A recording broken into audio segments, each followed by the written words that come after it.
Good morning. We have gone into the soap studio and raided the very expensive indigo dye powder. Now, as you can see, it's got all these marketing terms. I don't care about that. What I care about is at the very bottom. $7.20 per ounce for a 1 ounce canister. It's a little tiny, it looks like a bottle, but it's actually, plastic.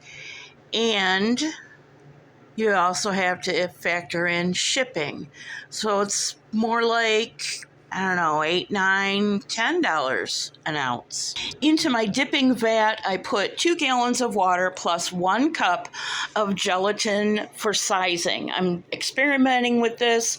I can't give you any real commentary at this point. Then I used white recycled printed paper, so black on white, and I added 2 teaspoons of indigo dye powder, which works out to be about $2.25 worth of dye, including shipping and tax. Now, compare that with spirulina powder, which we will not get blue, we will get blue-green, $1.51 an ounce. Big difference. But lest anybody think that I have spent my retirement fund on dye for recycled paper, let's do another comparison. Real indigo at $14.99 an ounce plus shipping equals $23.44 for an ounce, or $5.86 for 2 teaspoons. There's a reason why I'm going through this little price comparison. Number one, you're using recycled paper, so your inputs are zero. It's going to go out in the trash anyway. Number two, anything you add to zero is now costing you to make the paper.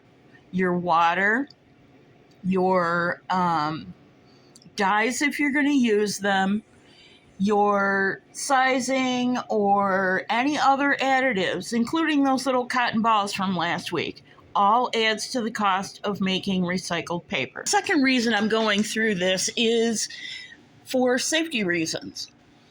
The dye that I used, which is called indigo as a brand color identifier, is not made from real indigo. You can see that by the price comparison. However, it is made for soap. So, as long as you're not allergic to or you don't react to the plant that it is derived from, you should be fine. Handling the paper, your kids can handle the paper, it'll be fine. However, real indigo, which is what they dye very dark denim blue jeans with, it's the original dye for denim, is not water soluble and therefore has to go through a chemical change process in order to make it water soluble. And that chemical change process can happen a bunch of different ways, but it ends up making the water very alkali and the paper made with that water very alkali. So whatever chemicals we use to dye our papers, whether they're handmade papers or store-bought paper or old ledgers or books that can sometimes be very fragile, we want them as close to neutral on the pH scale as possible. So very alkali, 10, 11, 12, is going to deteriorate your paper, just like acid, 3, 4, 5, 6 is going to deteriorate your paper, which is why I don't coffee and tea dye. But I've already gone on several rants about that, and the junk journal industry goes on dyeing with coffee and tea and totally ignores the acid factor. Never mind, I've already ranted about this several times. So let me conclude this little rant on dyeing by saying, in the modern day, if we can buy something to dye our handmade papers that is safe and pH neutral, why not do that? Even though I'm not sponsored by Nurture Soap, I have used their product. I know that it does not irritate my hands in any way. And if you're going to have your hands paper pulp vat pulling up paper, your hands are going to be exposed to whatever products you put in there for a fair amount of time. Okay, we're done with the safety speech. So what kind of results did I get? The first 3 sheets from the opening shot with the guitar are still a little bit wet, and you can see in the upper right where in the center that paper is still a little bit wet. I only got 2 or 3 really dark pieces of paper, and they are so thin and fragile that I only kept 2 of them, and I'm not even sure I'm going to keep those because I could just throw them back into the vat and extend the dye a little bit. But the third one up there in that shot is a good substantial piece of paper, and I actually had to put more pulp into the paper vat in order to pull up a substantial sheet. As I've said before, this dye was put into the blender full strength with the first blender full of pulp. So it was very dark and rich, and I had high hopes. However, because I didn't put enough pulp into the paper pulp vat with the 2 gallons of water, the sheets turned out very thin, and then every time I put another blender full in, I did not add any more indigo, and the paper got lighter and lighter. So I've run through about 4 blenders full now, and this is the lightest paper so far that I've pulled. As I've said before, whenever it is stormy or cloudy or humid, I can make the paper pulp, and I can pull the paper, and I can sponge it and hang it.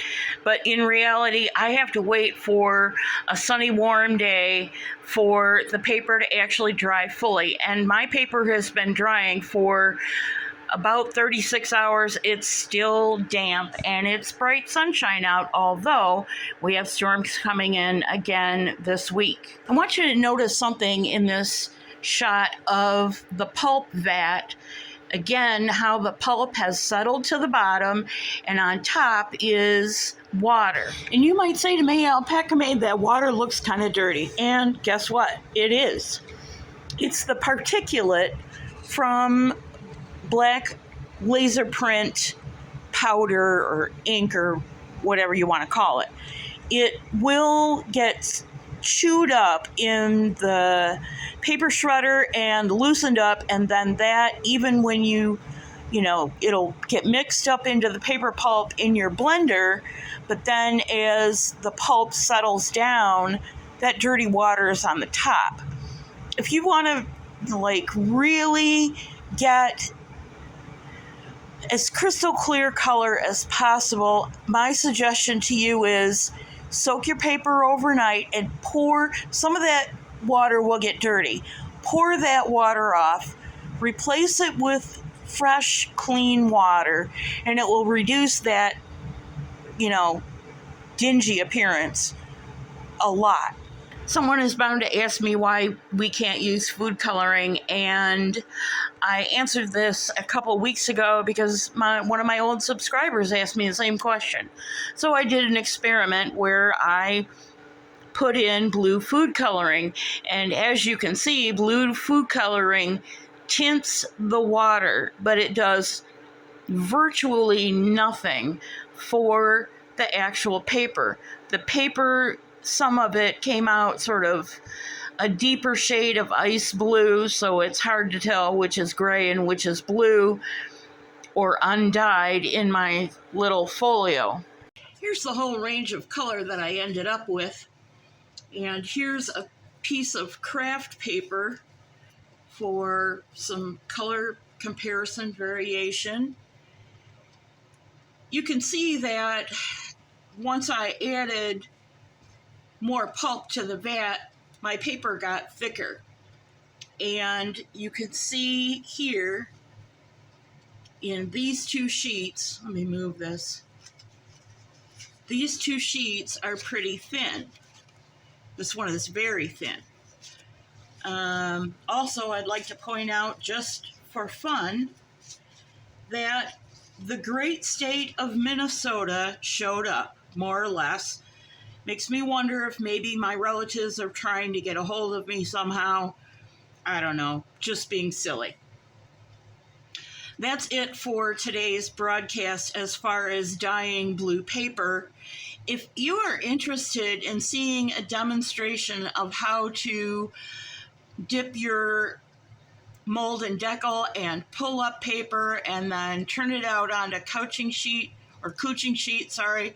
please by all means leave me a comment in the comment section.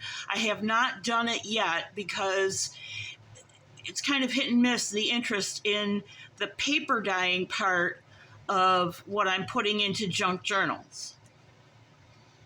There are quite a few other ways to get blue.